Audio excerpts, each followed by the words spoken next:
The world watched with bated breath in September 2024 as Russian President Vladimir Putin signed an amendment to the nation's nuclear doctrine. This update expanded the conditions under which Russia might employ its nuclear arsenal. The most alarming change was classifying any conventional attack by a nuclear-capable nation as a joint nuclear assault, potentially triggering a Russian nuclear response. This change raised questions about global security in an era of renewed great power competition. It arrived against a backdrop of the ongoing Russia-Ukraine conflict and escalating tensions with the West. NATO's military support to Ukraine, including long-range missiles, inflamed tensions. The Kremlin viewed this as a direct threat, interpreting it as NATO's creeping involvement. Moscow argued the updated doctrine was a defensive measure to deter further escalation. The conflict in Ukraine served as a critical turning point in Russia's relationship with the West, particularly with NATO. Moscow's annexation of Crimea in 2014 and support for separatists in eastern Ukraine strained relations.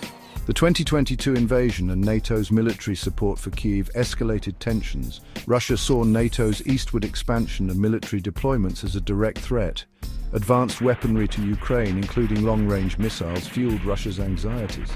Moscow viewed these actions as evidence of NATO's intent to weaken Russia. The Kremlin's narrative painted a picture of an existential threat resonating with a segment of the Russian population.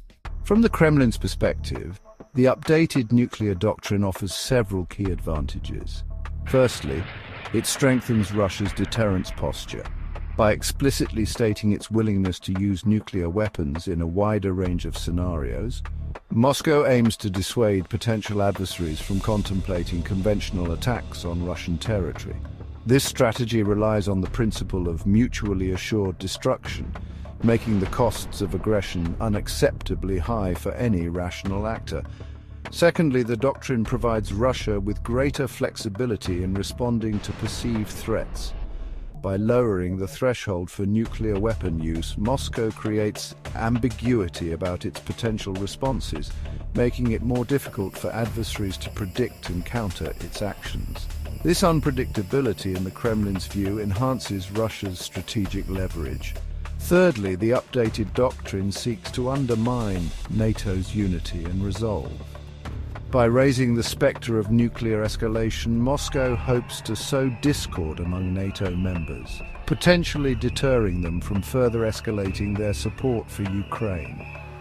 This strategy aims to exploit the inherent anxieties within the alliance about the risks of a direct military confrontation with Russia. The international community reacted to Russia's updated nuclear doctrine with a mixture of apprehension and condemnation. Western powers, led by the United States, expressed grave concerns about the heightened risk of nuclear war. The doctrine's expansion of scenarios for nuclear weapon use, particularly the inclusion of conventional attacks, was deemed reckless and destabilizing. NATO condemned the move as dangerous and irresponsible, emphasizing its commitment to collective defense while seeking to avoid further escalation. The doctrine's unveiling amplified global anxieties about the erosion of the nuclear taboo. The post-Cold War era had witnessed a gradual decline in the perceived risk of nuclear war, but the Russia-Ukraine conflict and Moscow's nuclear saber-rattling shattered this sense of complacency.